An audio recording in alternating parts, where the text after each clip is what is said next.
Grabe na to!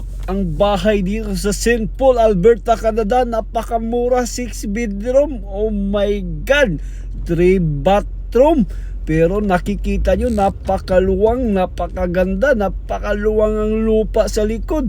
My God! Ang presyo lang nito, $285,000 dito sa Alberta, Canada, sa may St. Paul. Napakaganda. Nasa gitna pa ng town nila, oh. Ayan, tara, pasukin natin to, oh. Sa garahe pa lang, makikita mo na.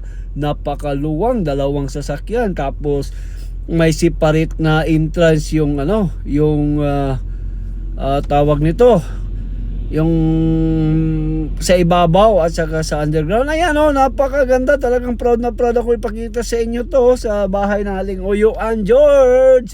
Napakamura pala dito, guys, no? Ayan, napakaluwang yung garahe ni George, no? Ayan, no? Nakikita nyo, pinupunta tayo doon sa loob.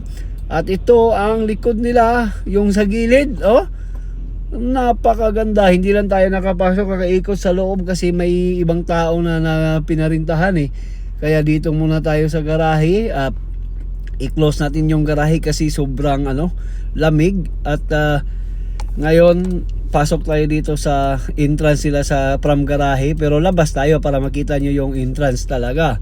Ayan, oh, lumabas tayo. Ito yung entrance nila, oh.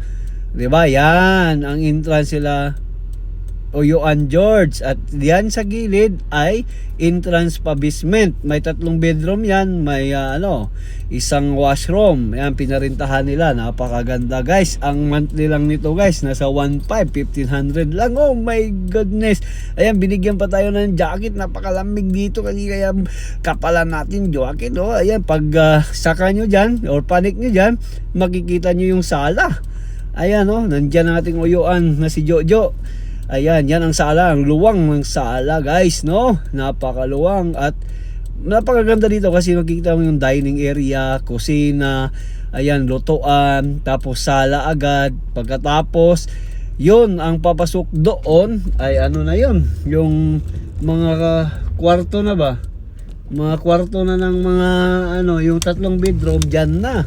At saka 2 washroom. Napakalaki yung washroom. My God, no? Tingnan nyo, ito sirado lang, kaya balik tayo. Ayan, yan talaga, no? At hindi natin naikot buo kasi malamig. Kaya dito lang. Bye bye.